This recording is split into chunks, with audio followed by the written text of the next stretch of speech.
My Bedford Stuyvesant neighbors are living lives that remind me. Hi, my name is MonicaLWilliams. I'm a conceptual artist, and I am very excited that Bailey's Cafe, a community safe space in Bedford Stuyvesant, Brooklyn on Malcolm X Boulevard, has asked me to create an experience. So, what's the experience about? It's about home. So I've curated 6 artists, all working in different genres, all working in different art forms. And over the next 6 months, you'll get to see their small pieces, small but mighty pieces about home. We've listened to Black veterans who served time in the armed services. We've listened to good old community folks who've walked through the door and other artists like ourselves. And now we're ready to share. Over the next 6 months, you'll be hearing from these artists. You'll be seeing what our collaboration has birthed. And we hope that you participate, ask questions, stop by Bailey's Cafe, interact with us. One more thing before I go. As quiet as it's kept,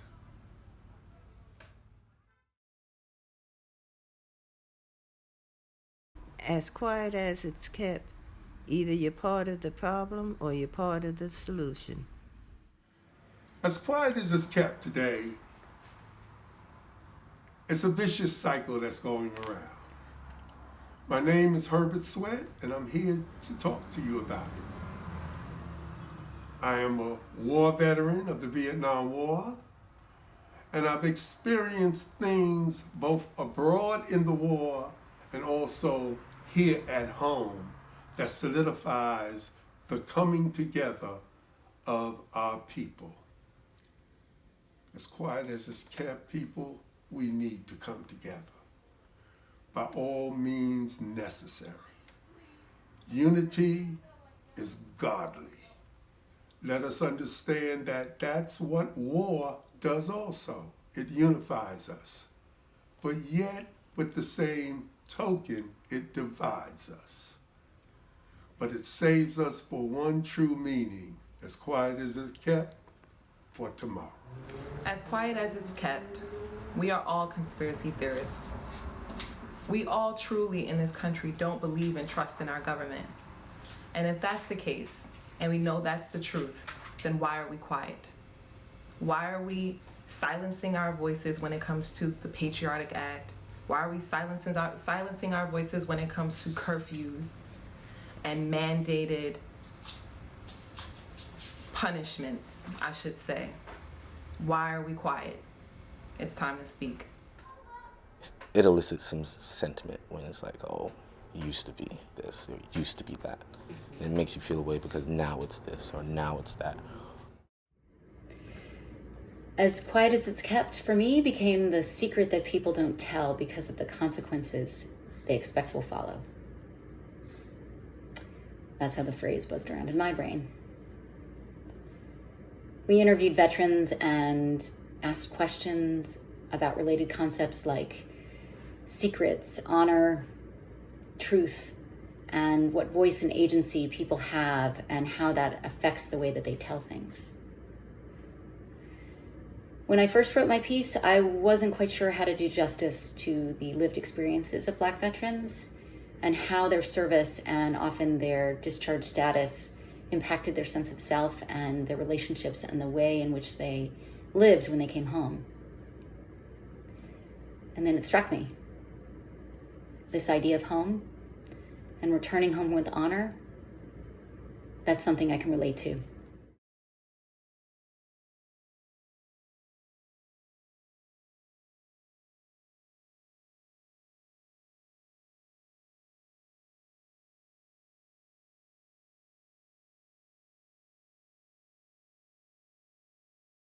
As quiet as it's kept, I had to go through the journey of what I'm about to create before I could actually create the work itself.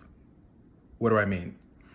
So in my particular process within this artistic piece, in terms of choreographing the dance, it's around exploring the 7 stages of grief. So exploring loss and shock and anger and depression and acceptance. And I felt for the longest time, things were great, things are still great. But in terms of things being even keel and me being even keel and level in my emotions. But it wasn't until I moved out to California where I was able to actually experience, oh, I'm feeling grief. In order for me to experience that, in order for me to put that out on the stage, I had to experience it myself.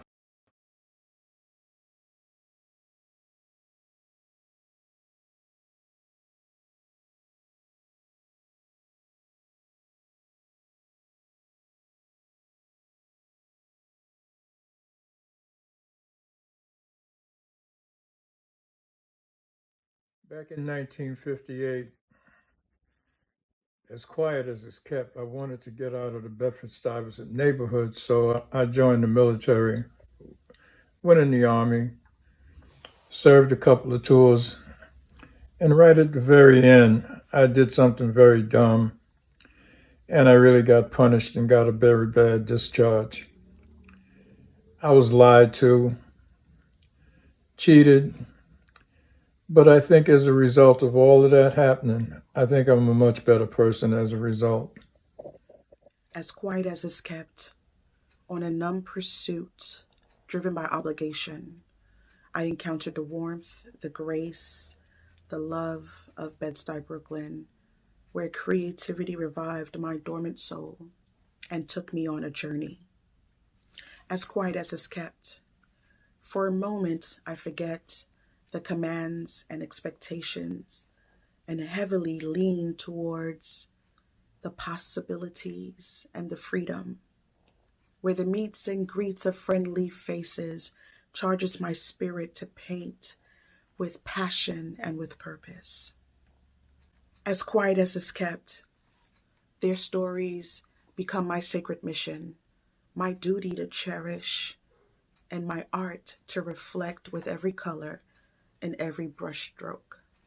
Bed-Stuy, as quiet as it's kept. As quiet as it's kept.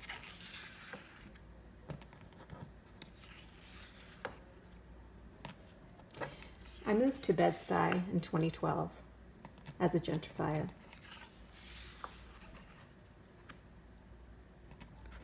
I began this project with MonicaLWilliams to celebrate the long-term residents of Bed-Stuy, to hear their stories, their thoughts about the changing neighborhood, and celebrate the rich cultural legacy that they built.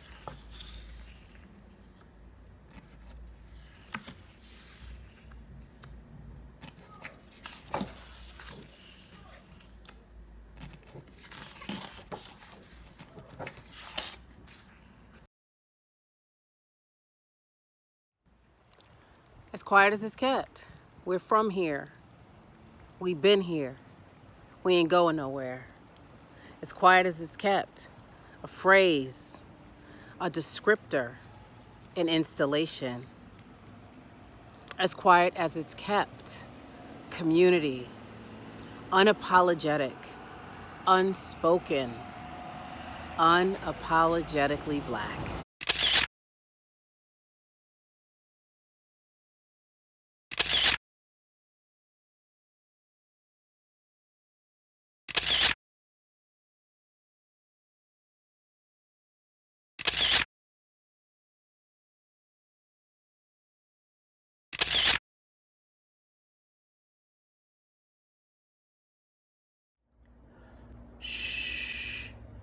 It's Michael Hill, here with Holland Wolf, and we were talking about someone who continues to have a love affair with Bedford Stuyvesant, with the neighborhood and the community. With my illustrious brother, Kevin Hill, we're gonna tell some stories of this magical person in our Crooklyn sound shots. Quiet as it's kept.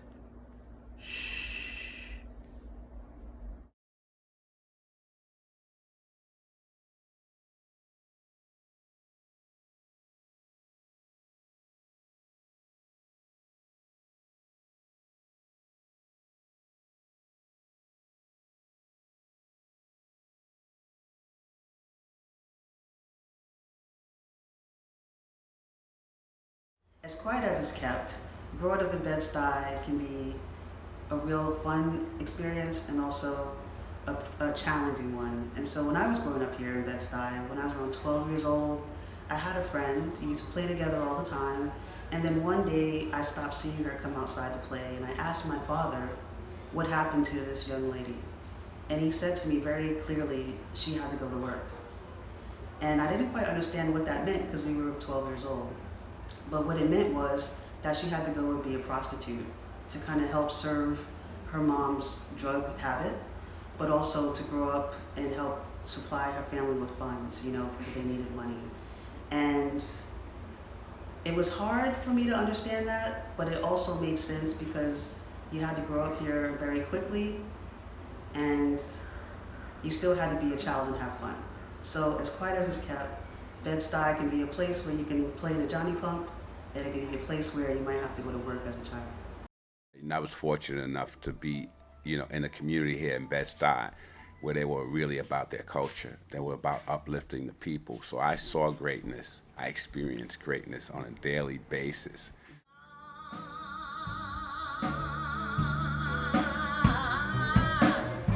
Hear my cry, hear my call, lead me home, Lord, at least I fall.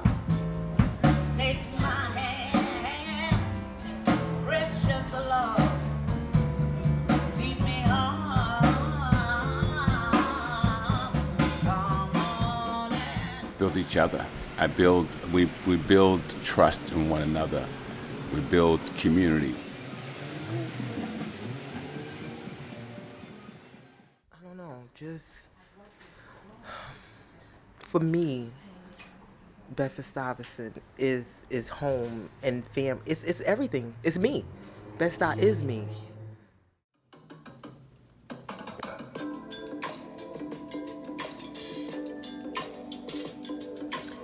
As quiet as it's kept, Bed-Stuy helped me shape my sonic identity as a DJ.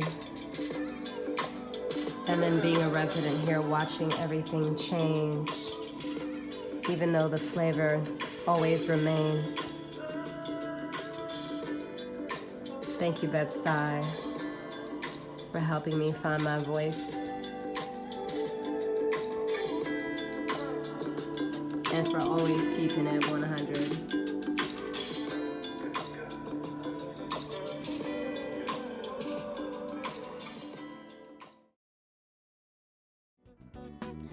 My Bedford Stuyvesant neighbors are living lives that remind me